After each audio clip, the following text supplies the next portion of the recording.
Olá, meus irmãos, a paz do Senhor, seja mais uma vez bem-vindo ao nosso canal. Aqui, Raimundo Alves, evangelista da obra do Senhor, em Araguaína, Tocantins. E estamos hoje para mais uma aula, mais um vídeo do projeto Apoio à EBD. Esse projeto voluntário que visa ajudar você que atua, está sempre presente aí na escola bíblica dominical. E como você sabe, aqui nós temos um conteúdo diferenciado. Aqui nós abordamos o conteúdo teológico da lição, nós lemos a lição para você, trazemos o conteúdo completo e sempre acrescentamos algo a mais. Aqui nós temos o desafio para a igreja dos nossos dias, que é aquilo que nós entendemos que precisa ser mudado pela igreja, melhorado diante do tema, não é? E temos também as questões, perguntas que nós levantamos, baseado também no assunto estudado. Tudo isso visando, claro, trazer melhor uma aplicação mais próxima da nossa realidade, mais próxima do nosso dia a dia. Afinal de contas, comentar as lições da Escola Bíblica Dominical é isso aí. Pegar o conteúdo bíblico e trazer para o nosso dia a dia, visando sempre uma mudança de vida, uma melhoria de vida, para assim praticarmos a palavra e, ao mesmo tempo, termos uma vida que agrada ao Senhor.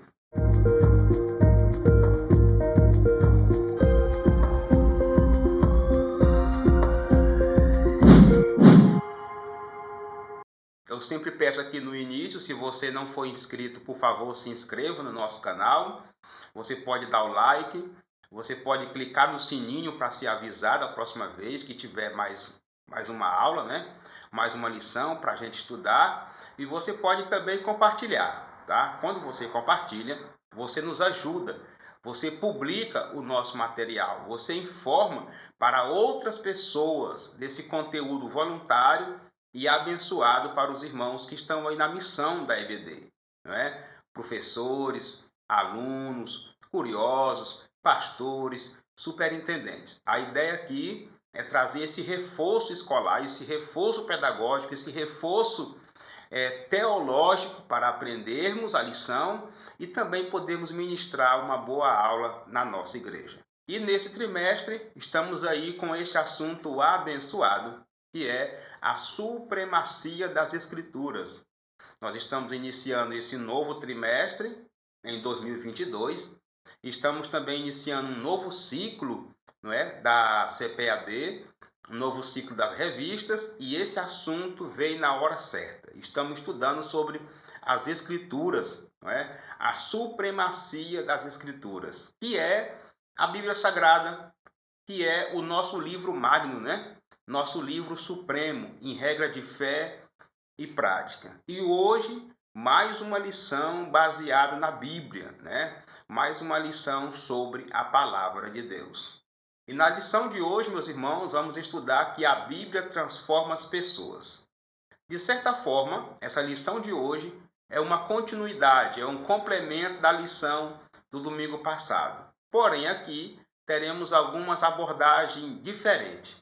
Nós iremos estudar que a palavra de Deus é viva e eficaz. Vamos estudar também que ela é poderosa para vencer os argumentos do mundo, não é? E aprender com a palavra de Deus que a humildade é o melhor caminho para uma vida de poder e uma vida também que agrada ao Senhor.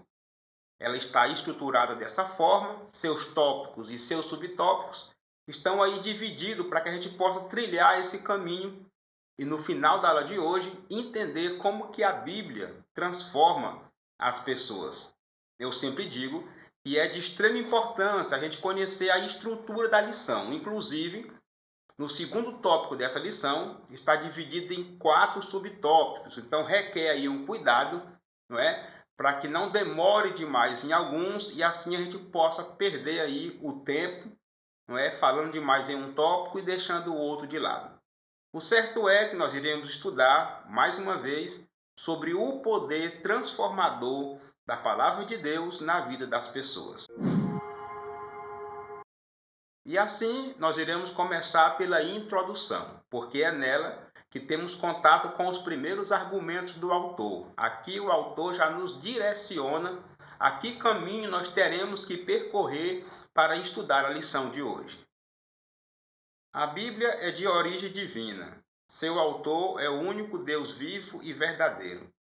Por isso, a sua mensagem transforma o nosso entendimento e nos faz compreender a boa, agradável e perfeita vontade de Deus.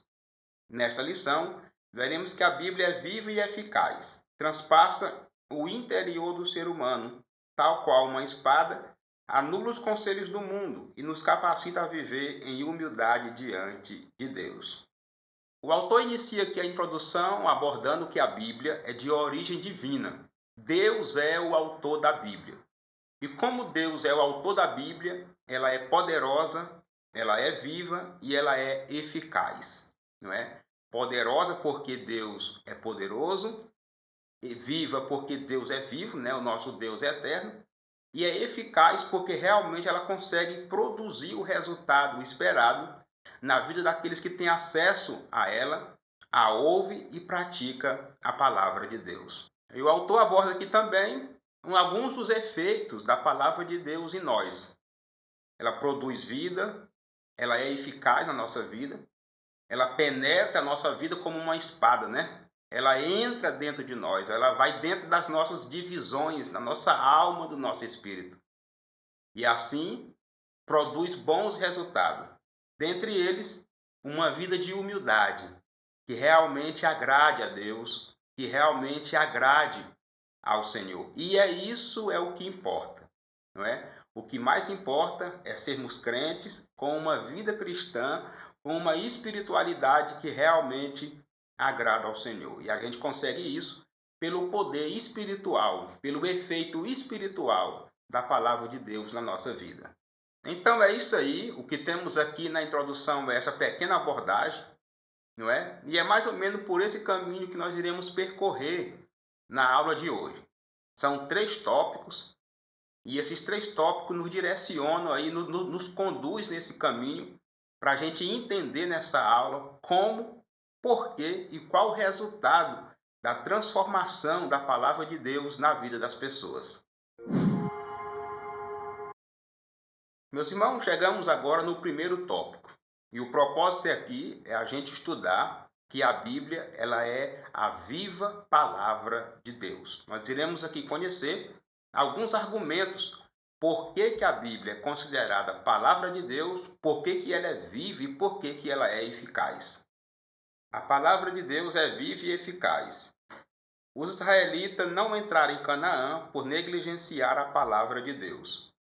O autor aos Hebreus faz um alerta para os cristãos não cometerem o mesmo erro. Ele lembra que a palavra de Deus é viva, pois o Deus da palavra é um Deus vivo. Ela deve ser obedecida a fim de evitar o juízo e a morte. Não se trata de ensino obsoleto, ao contrário. A palavra de Deus vive e permanece viva porque o Altíssimo vive desde a eternidade. A palavra é igualmente eficaz, isto é, opera a vontade de Deus, jamais volta vazia e sempre realiza o seu propósito. Aqui nesse subtópico, para mostrar que a palavra de Deus é viva e eficaz, o autor faz uma abordagem do escritor aos Hebreus, onde ele cita que um dos erros dos israelitas em não ter conseguido agradar a Deus e cumprir o seu propósito com Deus foi ter negligenciado a palavra de Deus. E nós conhecemos como que se deu isso, né? Deus avisou muitas coisas, Deus fez muitos alertas, principalmente pelos profetas, e os israelitas não deram muita moral. E o autor aos Hebreus nos exorta, nos convida a termos esse cuidado, tá? Para a gente não cair nesse mesmo erro, para a gente não cair nesse mesmo engano de desprezar a palavra de Deus. Mas por que isso? Porque se não entrarmos pelo caminho da obediência da palavra, nós iremos entrar no caminho da condenação eterna. É isso mesmo, o caminho que nos leva à morte, o caminho que nos leva à punição do pecado. A palavra de Deus ela nos aponta a salvação, porque ela nos aponta Jesus. Jesus é o centro da palavra de Deus. Jesus é o centro da Bíblia, ele é o propósito da Bíblia. A Bíblia foi escrita para que nós possamos conhecer que Jesus é o Salvador do mundo, da humanidade. Por isso, precisamos obedecê-la e não cairmos no mesmo erro dos israelitas. E o autor fala aí que ela é eficaz porque esse resultado realmente acontece, viu? Se uma pessoa ter contato com a palavra de Deus, obedecê-la, segui-la e colocar em prática, chegará na salvação que é Jesus. A palavra de Deus aponta para esse plano salvador, não é? E a eficácia da palavra de Deus se dá aí. Quem obedece alcança a salvação que há em Cristo Jesus. A palavra de Deus é a espada cortante. As escrituras são mais penetrantes do que qualquer espada de dois gumes. O uso figurado da espada simboliza que a palavra de Deus é tão bem afiada que nada existe que ela não possa traspassar. Nenhuma resistência humana consegue impedir a ação da espada do Espírito. A palavra penetra até a divisão da alma e do espírito e das juntas e medulas. Significa que ela atinge o âmago do nosso interior, examina os segredos obscuros e revela o nosso verdadeiro caráter. Ainda expõe os desejos de nossa alma e os conflitos entre o nosso espírito e a carne. Aqui nesse subtópico nós temos uma comparação da palavra de Deus com uma espada de dois gumes, ou seja, de dois cortes, né? Corte dos dois lados. Isso mostra que a palavra de Deus tem esse poder de penetrar aonde ela quer, de entrar onde ela precisa entrar, sem barreiras, nem barreiras espirituais, nem barreiras humanas, não é? Se alguém parar para ouvi-la, se permitir o seu ouvido receber a palavra de Deus, ela penetra. E ela vai até nas mínimas divisões da nossa vida, que é a nossa alma, que é o nosso espírito. A palavra de Deus, ela tem esse poder. Ela nos atinge. Ela penetra na divisão do nosso interior. E ela vai dentro da nossa alma, nas nossas profundezas, lá nos nossos medos, não é? E lá ela examina quem somos. No nosso consciente, no nosso subconsciente, a palavra de Deus trabalha. E ela traz à tona o nosso caráter. É por isso que ela gera salvação. Porque quem a ouve, quem a pratica e quem a obedece, percebe que está errado. Vê que o seu caráter está corrompido. Daí se arrepende e busca em Deus o perdão pelos seus pecados.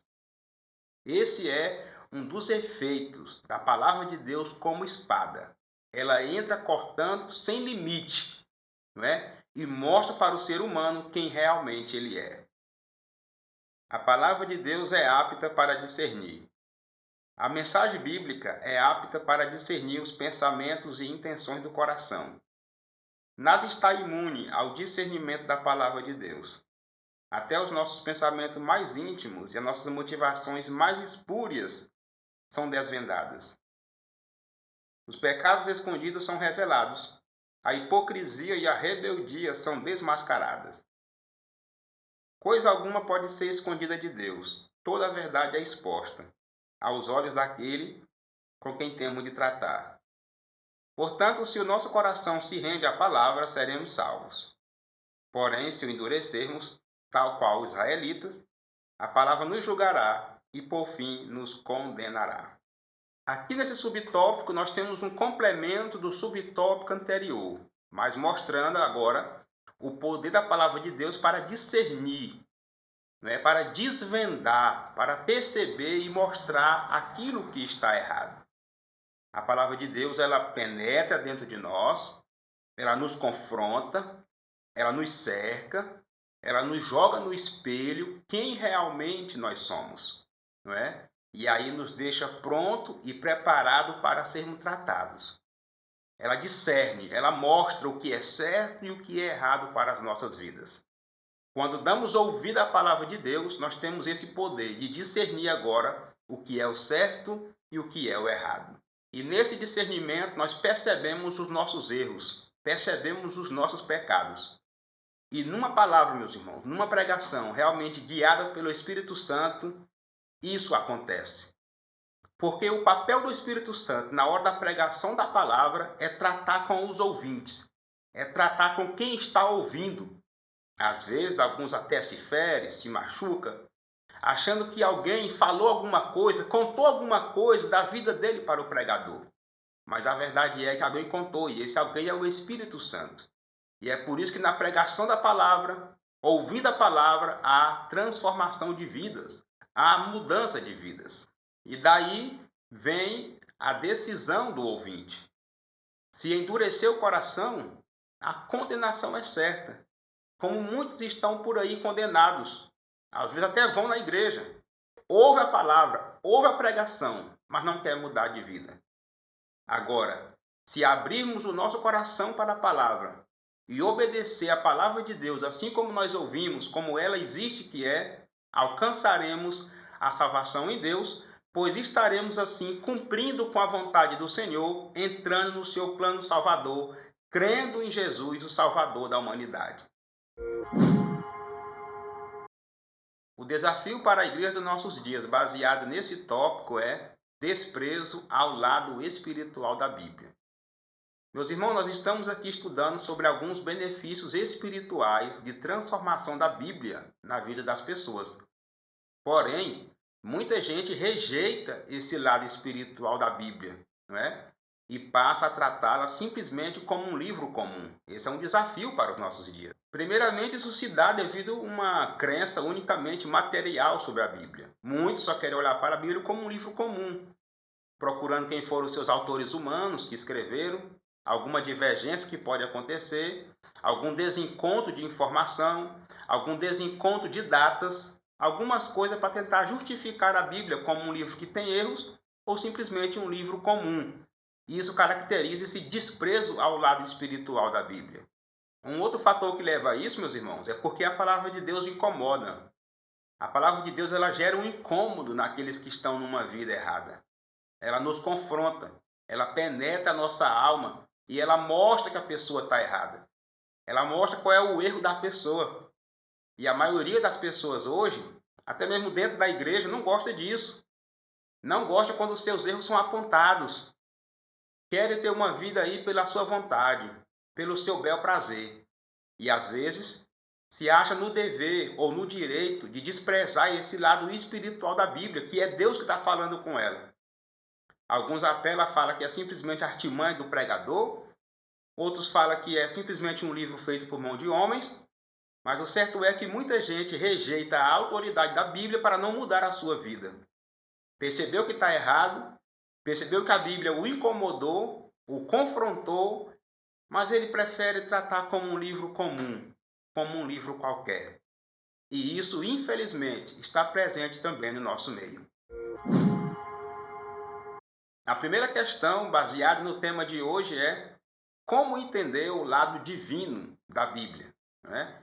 Estamos estudando um livro que é um conjunto de livros que foi escrito por pessoas, por seres humanos também, por cerca de 40 autores, aproximadamente entre um período de 1.600 anos. E aí? Como olhar para esse livro e entender que ele também é um livro divino?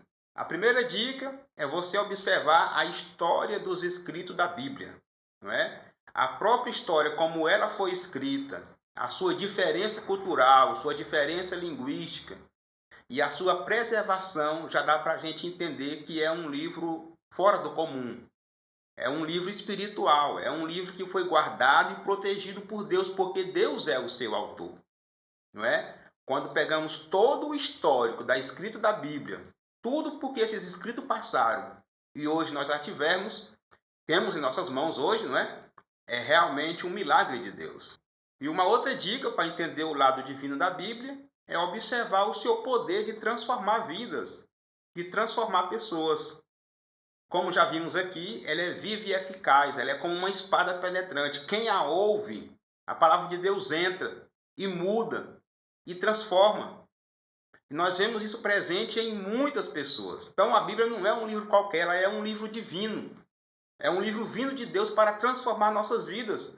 Porque pela palavra de Deus nós encontramos Jesus, que é o nosso Salvador. E através do Espírito Santo, nossa vida é mudada, é transformada para uma vida que vivia escravizada pelo pecado e agora vai ser servo de Deus. Uma vida que agradava ao mundo e agora vai agradar a Deus. Tudo isso é alcançado pela leitura e pela obediência à palavra do Senhor.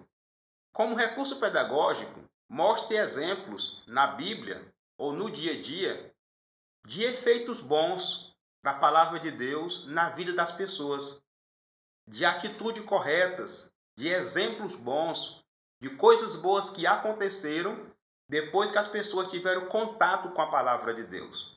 E isso vai ajudar os irmãos a entender que a palavra de Deus é a palavra viva de Deus. Bom, meus irmãos, vamos aqui concluir esse primeiro tópico. Estudamos até aqui que a palavra de Deus é viva e eficaz. Ela é comparada a uma espada cortante, de 2 gumes, que entra até na divisão da alma e do espírito e revela tudo. E estudamos também que ela é capaz de discernir o certo e o errado e nos direcionar na vontade de Deus. Meus irmãos, chegamos agora no segundo tópico da nossa lição. E a ideia aqui é a gente estudar e aprender como usar a Bíblia, a palavra de Deus, para anular os conselhos do mundo. As armas da nossa milícia. Paulo esclarece aos Coríntios que as armas da nossa milícia não são carnais. Isso porque a nossa luta é de ordem espiritual. Portanto, não usamos os métodos humanos, tais como subterfúgio, conchavos, ameaças, calúnias ou difamações. Nosso ataque não é carnal, nossas armas são poderosas em Deus. O conselho bíblico é tomar toda a armadura de Deus, a verdade, a justiça, o evangelho, a fé, a salvação, a espada do Espírito e a oração perseverante. Aqui nesse subtópico nós conhecemos a primeira informação por que a palavra de Deus é capaz de destruir os conselhos do mundo. Porque a batalha com a palavra de Deus ela é uma batalha espiritual. Tá? A nossa luta, a nossa milícia, o nosso confronto não é simplesmente no mundo material. A nossa luta, a nossa batalha é espiritual. Por isso que as nossas armas são diferentes. Nós não usamos de calúnia, de difamação, de conchavos, de brigas, de encrencas. Não, nós utilizamos a palavra de Deus. A palavra de Deus é a nossa arma. A palavra de Deus é a nossa principal ferramenta nessa batalha espiritual. Aí o autor apresenta aí, meus irmãos, um conselho bíblico de nós usarmos a armadura de Deus, que é uma comparação aí à vestimenta de um soldado na hora da batalha. Principalmente um soldado na época do apóstolo Paulo, que foi quem escreveu esse texto. Não é? E a nossa roupa de proteção, a nossa armadura, é a fé, é a salvação, é a verdade, é o evangelho, é a pregação da palavra. Essas são as nossas ferramentas. Não é? O nosso capacete é a salvação de Deus. O nosso andar é na preparação do evangelho, em constante oração e intimidade com o Espírito Santo. A batalha espiritual, meus irmãos, ela é vencida por esses meios. Toda vez que uma igreja, uma comunidade, um grupo religioso faz parte dos meios materiais, abre mão dessa batalha espiritual, ela perde. Ela perde no mundo espiritual. E a palavra de Deus, ela nos ajuda a entender que a nossa luta não é carnal, mas espiritual, e as nossas armas são poderosas em Deus. A destruição das fortalezas. A Bíblia afirma que o mundo jaz no maligno. O líder das forças do mal é o diabo, e por meio do espírito do erro, ele trabalha contra o reino de Deus, e se opõe aos valores cristãos, dissemina o ódio, o desrespeito à vida, a corrupção e a imoralidade, dentre outros males. Contudo, o poder de Deus é capaz de destruir todas as fortalezas do diabo. A palavra de Deus anula o mal com graça e poder e liberta as almas da prisão espiritual. Aqui nesse subtópico nós temos mais uma abordagem sobre a atuação do mundo espiritual no nosso mundo. Não é? E o autor inicia falando aí que um dos agentes que atua nesse mundo espiritual é o diabo. Ele é o líder do reino das trevas, do reino que se opõe a Deus, se opõe à igreja, se opõe a mim e a você, se opõe contra a palavra de Deus. Então, quando você vê um argumento, uma ideia, uma ideologia, um grupo se levantando contra a Bíblia, os princípios cristãos, os valores cristãos, é o diabo ali por trás, induzindo pessoas para combater o reino de Deus. Geralmente, nessas atitudes, dissemina o ódio, dissemina a intolerância, fala contra os bons princípios sociais, os bons princípios bíblicos. Geralmente se levanta contra essa cultura da tradição judaica cristã, não é? E o autor fala aí, meus irmãos, que a palavra de Deus ela é poderosa para vencer isso aí, tá? Deus é poderoso para desfazer essas artimanhas do mal. Só precisamos fazer uso no momento certo, na hora certa e da forma correta. E a principal ferramenta é a palavra de Deus pregada. É a palavra de Deus anunciada. Meus irmãos, quanto mais conseguirmos disseminar a palavra de Deus no meio das pessoas, haverá uma mudança de entendimento, haverá uma mudança de pensamento e com isso nós conseguiremos desfazer, destruir essas fortalezas dos conselhos do mundo. Os conselhos do mundo são guiados pelo inimigo e por isso se opõem ao reino de Deus. E nós, com a palavra de Deus, podemos sim amenizar esses prejuízos até que a nossa salvação se conclua e nós alcançarmos a vida eterna com Deus. A destruição dos falsos argumentos.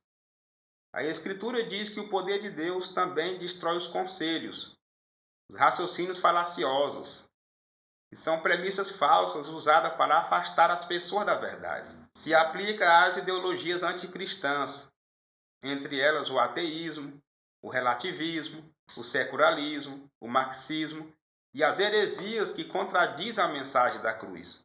O método cristão para anular esses sofismas é a persuasão por meio da verdade da palavra de Deus. Aqui nós temos mais uma abordagem sobre mais coisas erradas contra a palavra de Deus, que a palavra de Deus é capaz de vencer. Que são os argumentos, as falácias, os enganos, as ideologias. E o autor aí apresenta vários, não é? Nós temos o ateísmo, o secularismo, o marxismo. Nós temos hoje, meus irmãos, muitas ideologias levantadas para afastar as pessoas da verdade. Isso não é de graça. Está influenciado nas músicas, está influenciado na televisão, na internet, em séries, em filmes. Tem muita gente sendo induzida, até mesmo cristãos, sendo induzida ao erro devido frases bem colocadas, devido aos argumentos apontados. E às vezes muitos não percebem que isso são conselhos do mundo, são ensinamentos do mundo e são contrários à palavra de Deus. E precisamos estar atentos e precisamos estar preparados, porque o caminho aí mais fácil de vencer essa luta e essa batalha é pela persuasão da palavra de Deus, da verdade da palavra de Deus. Só que se eu e você não tiver conhecimento, não tivermos estratégia de como falar, de como pregar, de como ensinar e até mesmo de perceber o que está errado, não teremos sucesso nesse resultado. Mas sabemos que a palavra de Deus é capaz. Ela é capaz de destruir esses conselhos do mundo. Só precisamos organizar nossa estratégia, estudarmos, prepararmos e fazermos uso da palavra de Deus na forma correta. E assim continuarmos sendo apologetas de Deus, defensores da palavra de Deus. A destruição de toda altivez. O poder do Altíssimo, igualmente, aniquila toda altivez que se levanta contra o conhecimento de Deus. Altivez se refere a toda conduta que serve de oposição para a fé em Deus. Aqui está incluso, entre outros, a rebeldia, o orgulho, a jactância e as demais vaidades humanas. Satanás é quem atua na mente das pessoas e as mantém afastadas de Deus. Porém, pela pregação da palavra de Deus, o sistema soberbo do mundo é subjugado aos ensinamentos de Cristo. Nesse subtópico, nós temos uma abordagem sobre mais um poder da palavra de Deus. Porém, é mais um complemento do subtópico anterior, que é um subtópico quase que desnecessário. Aqui o autor aborda sobre a altivez. O que é a altivez? É o complemento do subtópico anterior, é as atitudes de pessoas de se colocar contra Deus, tá? Se acharem independentes de Deus através da sua autoconfiança. né? Então, o homem altivez é aquele homem que acha que pode viver independente de Deus, que é como se acreditasse que Deus não existisse. É um tipo de rebeldia contra Deus. E o autor fala aí que quem está por trás disso é Satanás, é o adversário, é o enganador, que engana as pessoas a ter uma vida achando que podem viver independente de Deus, independente do mundo espiritual. Podem levar uma vida materialista, vivendo dentro dos seus prazeres, das suas vontades, e que não vão prestar conta para ninguém. Isso é altivez. Agora, com a palavra de Deus, nós podemos mudar isso, não é? Com a pregação da palavra de Deus, a persuasão da palavra de Deus, podemos pregar para pessoas, e se elas derem ouvido, os ensinamentos de Jesus vão achar lugar no seu coração e a sua vida vai ser transformada. O desafio para a igreja dos nossos dias, baseado nesse tópico, é o desprezo às nossas armas espirituais. Meus irmãos, muitos já até sabem, né, que estamos vivendo aí em luta, em batalha espiritual. Porém, muitas vezes, nós queremos fazer uso das armas erradas, dos meios errados. Estamos na batalha espiritual, o reino do mal não dorme, o reino do mal não vacila e continua atuante. Atuante por meio da televisão, da mídia, da internet, dos sites. Estamos aí vivendo um verdadeiro bombardeio contra a igreja, contra a nossa fé. E precisamos fazer uso das nossas armas espirituais. Por um lado, nós temos os opositores de Deus, que através dos seus ensinamentos, suas palavras bonitas, suas ideologias, se colocam contra os princípios cristãos, se colocam contra a fé, a favor do aborto, né, com muitas palavras bonitas aí, a favor da legalização de drogas e contra a mensagem da palavra de Deus, contra o funcionamento de igrejas. Isso é uma batalha espiritual. Mas aí, meus irmãos, por outro lado, não estamos a sós.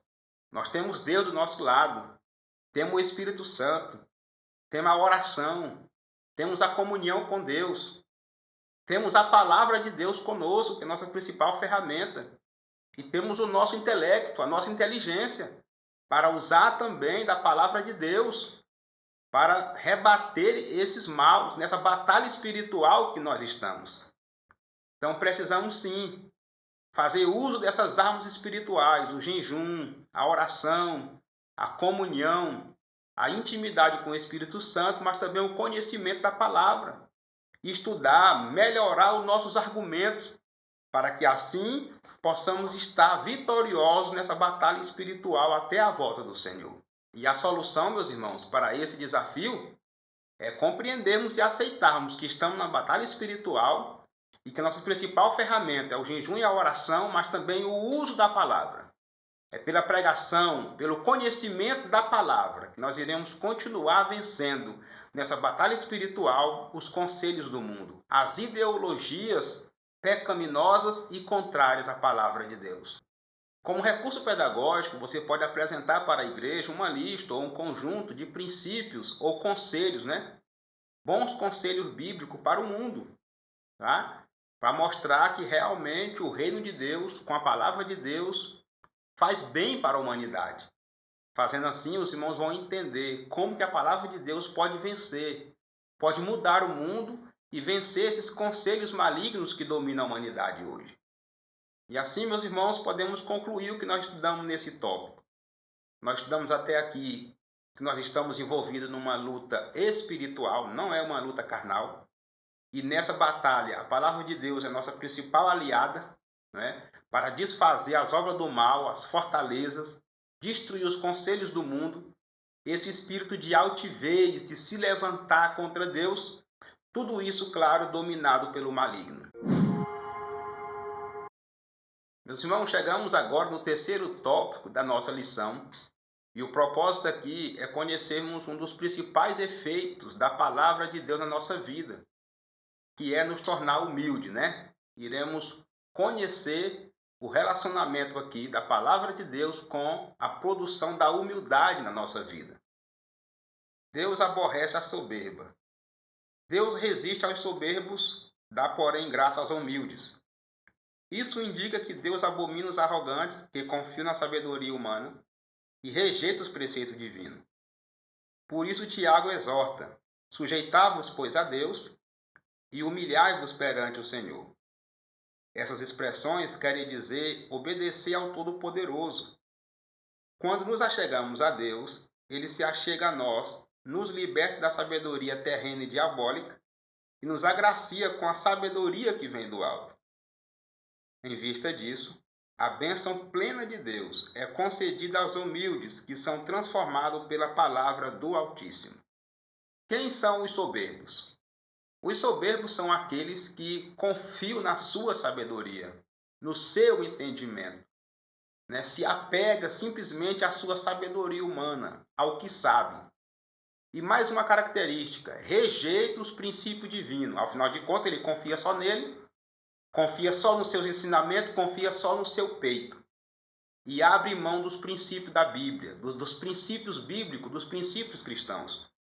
A palavra de Deus diz que Deus aborrece esse tipo de gente. Deus aborrece esse tipo de pessoa. E o autor apresenta aí que a ação contrária do soberbo é a de humildade. Ou seja, se arrepender e se chegar para Deus. Quando a pessoa se arrepende, coração arrependido, contrito, e se chega para Deus, Deus se chega para essa pessoa. E o que acontece aí são muitas coisas boas. Não é? Quando Deus se aproxima de nós, quando nós nos aproximamos de Deus, Ele se aproxima de nós, o resultado é muito bom.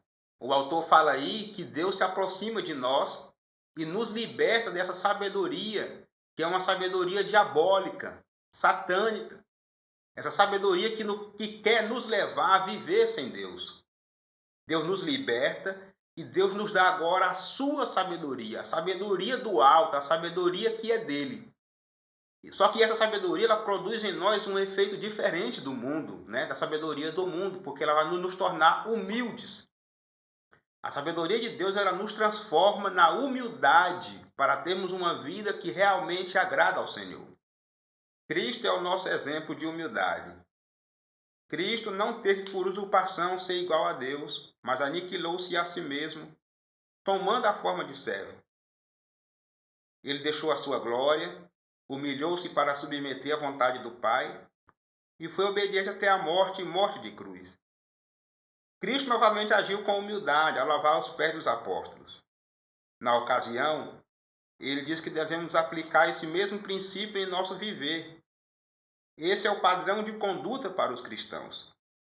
Desse modo, quem é verdadeiramente sábio obedece à palavra e imita os passos de Jesus. Para continuar falando da humildade provocada pela palavra de Deus, o autor utiliza aqui como exemplo o próprio Jesus. E ele utiliza duas situações aqui, dois argumentos. O primeiro foi o fato de Jesus ser Deus no céu, mas ele não teve por usurpação, ou seja, ele não fez uso desse direito. Ele não fez uso do seu direito de divino, mas aniquilou-se, esvaziou-se, tomou forma de servo. E pior do que isso, veio ao mundo, sofreu, padeceu e morreu. E morreu na pior morte, né? No pior tipo de morte da sua época. Ou seja, Jesus realmente teve um papel ali de humildade. Ele era Deus no céu, meus irmãos, como ainda ele é Deus. Mas ele se desfez da sua glória. Se tornou humanos como nós, mas pior ainda, como servo, se humilhou, morreu em morte de cruz. Um outro episódio apontado pelo autor é quando Jesus ainda estava em vida e lavou o pé dos apóstolos. Meus irmãos, aquilo foi estranho naquela época, porque Jesus era tido como um rabi, um rabino, um mestre, não é? E não era comum. O correto era o discípulo lavar o pé do mestre, o pé do seu Senhor. Mas agora Jesus pega uma toalha, pega uma água e vai lavar os pés, para mostrar que aquele exemplo deve ser seguido por todos nós. Devemos ser humildes, meus irmãos, abrir mão da soberba, do orgulho, dessa vontade pecaminosa de querer ser maior do que os outros, de querer ser melhor do que os outros. Jesus, sendo Deus, sendo o mestre aqui na terra, ele lavou os pés dos seus discípulos e enxugou. E trouxe e deixou para nós essa prova de humildade para as nossas vidas. E diante disso, nós temos um desafio: ser um sábio ou ser um tolo? Quem você tem sido? Um sábio ou um tolo? O sábio, ele pega esse exemplo de Jesus e vai fazer igual. O tolo vai continuar sendo soberbo, querendo ser o que não é, querendo humilhar, querendo perseguir, querendo maltratar os outros. Mas o autor aqui fala que Jesus deixou o exemplo da humildade para todos nós. Do crente mais simples da igreja ao pastor mais famoso do ministério. Tem que seguir esse ensinamento de Jesus, para assim termos uma vida que realmente agrada a Deus, uma vida com sabedoria. A humildade é uma virtude cristã. Cristo ensinou que para entrar no reino do céu a pessoa tem que se portar com humildade. Somente a genuína conversão é capaz de modificar a nossa forma pecaminosa de viver. Por isso, Paulo faz um apelo para que os salvos andem como é digno da vocação com que foste chamado e enfatiza a necessidade da prática da humildade. Ser humilde significa comportar-se com modéstia e reconhecer as próprias fraquezas. Todavia, ninguém recebe virtude alguma se não for transformado pelo Espírito Santo. Ou seja, quer dizer que uma pessoa que não foi purificada pela palavra de Deus não pode ser verdadeiramente humilde. O autor fala aqui que a humildade é uma virtude cristã, mas, mais forte do que isso, ele apresenta que a humildade como um dos requisitos para herdar o reino dos céus. Meus irmãos, muita gente não quer dar moral a isso, não é? Muita gente até quer passar como humilde, mas na verdade não é humilde. Não se esforça para viver em humildade. E esquece do conselho bíblico que está aqui, né? Que para herdar o reino dos céus tem que ser humilde. Mas o que é ser humilde? Ser humilde é ter uma vida com comportamento modesto e, principalmente, reconhecendo as suas fraquezas espirituais. Meus irmãos, o pecado no mundo, na nossa vida, não é? Ele consegue nos tirar da presença de Deus. E precisamos nos libertar dessa sensação, dessa altivez de achar que podemos viver sem Deus. E só vamos ter força para entender isso e vencer quando agimos com humildade e dependência de Deus. Entendemos que somos fracos, não somos melhor do que ninguém. Abrir mão do orgulho, abrir mão da soberba, abrir mão da altivez e entender que somos todos iguais, dependentes de Deus, não é? Entender que precisamos dele, que temos nossas fraquezas e que ele é o Todo-Poderoso e ele é o nosso Salvador. E o autor fala aí que esse é o papel do Espírito Santo. Quando nós reconhecemos que somos humildes, meus irmãos, é o Espírito Santo que opera isso em nós pela palavra de Deus. Tá? É o Espírito Santo que nos regenera, é ele que nos transforma, é ele que provoca em nós essa humildade e esse desejo de buscar o perdão de Deus, de se humilhar na presença de Deus. É por isso que o Espírito Santo tem um papel muito forte, muito importante na salvação das pessoas. Junto com a palavra de Deus, o Espírito Santo opera a transformação que precisamos passar por ela para sermos realmente uma pessoa salva, garantida para a vida eterna com Deus. Humildade que não é gerada pelo Espírito Santo. Humildade que não é gerada pela palavra de Deus, meus irmãos, não é uma humildade verdadeira, viu? É simplesmente um agasalho, são simplesmente máscara. São situações criadas e inventadas por homens, por pessoas, para tentar mostrar que é humilde, tá? E geralmente nós percebemos isso aí. Mas a humildade, que é virtude cristã, ela é provocada pela palavra de Deus, não é? Mediante a ação e o papel também do Espírito Santo de Deus. O desafio para a igreja dos nossos dias, baseado nesse tópico, é a presença da soberba no reino de Deus. Sim, meus irmãos, infelizmente, esse mal tem entrado no nosso meio. Tá? A falta de humildade e o aumento da soberba no meio dos líderes evangélicos tem trazido muito prejuízo para a obra do Senhor. Nós podemos perceber a soberba no reino de Deus através de atitudes mundanas que ocorrem dentro da igreja, principalmente no nível pastoral, né? Perseguição religiosa, perseguição política, perseguição pastoral, mediante a função ou o cargo de cada um. Principalmente nesse período eleitoral de convenção, a gente vê a soberba, a altivez, o orgulho, a truculência, falando muito alto. Meus irmãos, isso causa um estrago no reino de Deus. Isso causa muito prejuízo no reino de Deus, chegando até a contaminar as ovelhas do rebanho do Senhor. E os prejuízos, meus irmãos, dessa atitude soberba no nosso meio são muitos. Nós temos pastores desmotivados, pastores que foram perseguidos, né? Teve aí o seu tapete puxado.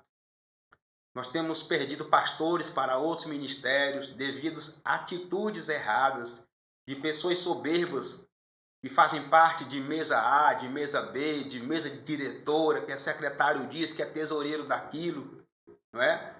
E isso chega também das ovelhas e irmãos abatidos, igrejas divididas, igrejas mudando de ministério e principalmente, meus irmãos, atrapalhando o crescimento da obra de Deus. Nos libertemos desse espírito de altivez, desse espírito de soberba, de achar que só por causa de um cargo na convenção, por causa de uma eleição de um campo da igreja, por causa de uma eleição de uma mesa de diretor, é obrigado a vender a alma para o diabo, devido a um espírito de soberba e abrir mão da humildade. O que é isso, meus irmãos? Oremos a Deus para que Deus possa nos libertar desse espírito que tem trazido tanto prejuízo para a obra do Senhor. E a solução para esse desafio é se arrepender e ter uma vida de humildade. É possível exercer a sua função, o seu papel, sem soberba, sem altivez e sem orgulho, e assim cumprir com o seu chamado, cumprir com o seu ministério na obra do Senhor. A terceira questão, baseada no tema de hoje, é por que algumas pessoas leem a Bíblia e a sua vida não muda, né? Não há transformação de vida. Bom, irmãos, estamos estudando hoje sobre alguns efeitos da palavra de Deus, de mudança e transformação na vida das pessoas. Mas talvez alguém na sua aula possa perguntar ou falar algo nesse sentido. Por que tem gente que lê tanto a Bíblia, lê, pesquisa e sua vida não muda? Eu tenho aqui duas razões para isso. O primeiro motivo, porque provavelmente essa pessoa está lendo, mas está tendo uma interpretação errada do que ela está lendo. Então, interpretando errado, faz um entendimento errado da palavra de Deus, faz também uma aplicação errada da palavra de Deus. É muito comum, por exemplo, as pessoas misturarem, né, as simbologias da Bíblia e querer transformar aquilo que era para ser espiritual em algo material. Mais ou menos como frases assim: Deus vai te ungir, Deus vai te honrar de novo, a glória da segunda casa é melhor do que a da primeira, né? Então são algumas interpretações erradas que as pessoas fazem que pode dar um resultado errado na sua vida se não aplicado da forma correta. E um outro problema que leva a isso, meus irmãos, é o problema da soberba, né? Tem muita gente lendo a Bíblia, a palavra de Deus, com atitude soberba. Ele quer ler só para se dar bem. Só quer ler aqueles textos que lhe agrada, que confirma a vida que ele está levando, mesmo que esteja vivendo errado, né? Aí ele lê a Bíblia, mas não muda de vida. Porque quando a Bíblia o confronta, quando ele encontra algo ali que pega no seu pé, ele transfere para outra pessoa. Não, isso aqui não é para mim. Isso aqui é para fulano, aqui é para Beltrano, aqui é para A, aqui é para B, né? E ele não percebe que ele está com uma atitude altivez, uma atitude de soberba, né? Então, para ler a Bíblia, para estudar as Escrituras e a sua vida mudar, tem que ter, no mínimo, começo logo da humildade. Submeter a sua vida à palavra de Deus. Se fizer assim, vai obedecê-la, vai tratá-la como realmente um princípio bíblico bom, como uma verdade absoluta e a sua vida vai mudar, porque a palavra de Deus muda, ela transforma a vida das pessoas. Como recurso pedagógico, mostre exemplo de atitude de pessoas humildes, provocadas principalmente pela palavra de Deus. Você pode mostrar exemplo dentro da própria Bíblia, né? A atitude de humildade dentro da própria Bíblia, nós vemos aí o exemplo de Jesus, mas você pode também pegar exemplo do dia a dia, tá? Quando você fazer isso, você vai mostrar para os irmãos que estão assistindo a sua aula que a humildade é uma virtude cristã e que ela tem que ser seguida e obedecida. E há base, há amparo bíblico para isso. E assim podemos concluir esse tópico. Nós estudamos que Deus aborrece os soberbos. Nós vimos que Jesus é o nosso principal modelo, não é, a ser seguido como humildade. E vimos também que a humildade é uma virtude cristã que tem que ser buscada por nós, até mesmo porque precisamos dela para entrarmos, né, herdarmos o reino de Deus. Meus irmãos, e aí nós chegamos agora na conclusão, né? A ideia aqui é a gente fechar os pensamentos, fechar os argumentos, fechar alguma brecha que ficou aberta aí durante o assunto de hoje, não é? Dessa aula tão abençoada sobre o poder transformador da palavra de Deus na vida das pessoas. O Altíssimo não tolera a soberba humana e nem a rejeição à revelação divina. Os israelitas que se rebelaram contra ela sucumbiram no deserto. A palavra de Deus examina os segredos humanos e desfaz todos os conselhos mundanos. Os humildes que se sujeitam a Deus e à sua palavra são transformados e agraciados com a plenitude das bênçãos divinas. Aqui na conclusão, nós temos o argumento do autor aqui, que consegue resumir muito bem o que nós estudamos até aqui, né? Ele fala aí que Deus aborrece a soberba. É o primeiro argumento apresentado pelo autor para confirmar o estudo de hoje. E é verdade, porque a soberba, ela nos leva a ter um entendimento errado, né, de uma vida sem Deus. E assim, confiamos exclusivamente em nós, abandonamos os princípios bíblicos e, ao mesmo tempo, abandonamos a Deus. E Deus aborrece, né? Nós vimos isso, por exemplo, através da atitude dos israelitas, que desobedeceram a Deus, desprezaram a palavra de Deus. Quantos ensinamentos, quantas leis, quantos homens e mulheres Deus não levantou para falar com Israel.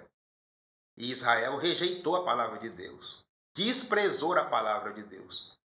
E o autor aos Hebreus nos leva a essa reflexão, a meditarmos que assim como Israel perdeu a sua bênção no passado, nós também podemos perder a nossa, tá? Podemos perder a vida eterna se abrirmos mão de obedecer a palavra de Deus. O autor apresenta aí também, meus irmãos, o poder, né? Um dos poderes da palavra de Deus, que é entrar como espada na divisão da nossa alma, do nosso espírito, nos dividir por dentro, nos confrontar por dentro e provocar em nós uma mudança, não é? Nos levar diante do espelho, mostrar os nossos erros. A palavra de Deus, ela tem esse poder de entrar no nosso íntimo. E quando nos transforma, através de nós, conseguir também transformar o mundo, não é? Os conselhos do mundo. O inimigo está dominando o mundo. O mundo está no maligno e é por isso que tem muita maldade por aí. Agora nós, com a palavra de Deus, podemos confrontar nessa batalha espiritual. Nós, com a palavra de Deus, meus irmãos, podemos melhorar o mundo, mudar o mundo. Não dá para resolver 100% não, porque o pecado está no mundo, mas a igreja está no mundo para desfazer as obras do mal. Tá? Jesus nos deixou aqui e o poder dele está na sua palavra. A palavra de Deus pode sim destruir as fortalezas do mal e desfazer os conselhos do mundo. O autor apresenta aí também na conclusão os resultados da humildade provocada pela palavra de Deus. Os humildes, gerados por esse contato com a palavra de Deus e pelo Espírito Santo, eles são transformados, meus irmãos, e passam a receber bênçãos de Deus, Olha que coisa maravilhosa, né? O caminho da humildade não é um caminho de derrota, é um caminho de bênção, tá? O caminho da humildade no reino de Deus é o caminho que Deus quer. Deus não quer nem um crente, nem um obreiro, nem um pastor, nem um porteiro. Deus não quer ninguém tendo uma vida soberba, tá? Deus não quer ninguém com coração altivo, na altivez. Não. Deus quer os crentes transformados pelo seu Espírito, transformados pela sua palavra, e um dos resultados disso é uma vida de humildade. Tá? Humildade de verdade, gerada pela palavra, gerada pelo Espírito Santo. E assim, podemos extrair a lição dessa lição. Quer ser crente de verdade? Quer viver uma vida realmente transformada? Leia, medite e viva direcionado pela palavra de Deus. Tá? A palavra de Deus, ela é sim, meus irmãos, capaz. Ela é viva e ela é eficaz. Tá? Uma coisa eficaz é aquela coisa que produz o seu resultado, gera o resultado que era esperado. E a palavra de Deus, ela é eficaz na nossa vida para nos transformar para a salvação de Deus. Sim, pela palavra de Deus, nós conseguiremos ter uma vida que realmente agrada ao Senhor, uma vida transformada pela sua palavra. Bom, e assim, meus irmãos, chegamos no final de mais uma aula, de mais uma lição. E eu quero agradecer a sua audiência aqui conosco. Muito obrigado pela sua presença. Muito obrigado pela sua presença em mais um trimestre conosco. Muito obrigado pela sua presença em mais uma aula conosco. Muito obrigado mesmo pelo respeito, pelo carinho, pela consideração de ter chegado até aqui. Eu sempre peço, se ainda não é inscrito, por favor, se inscreva no canal, dê o like, compartilha.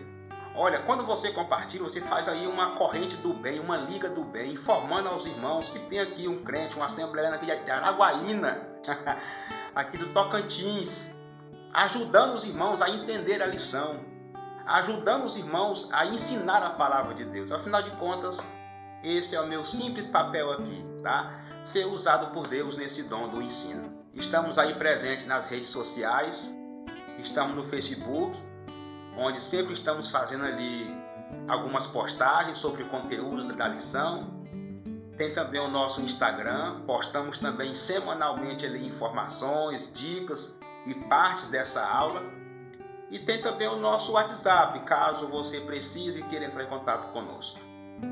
O certo é que eu fico muito feliz por você ter chegado até aqui e ter vindo estudar mais uma vez conosco.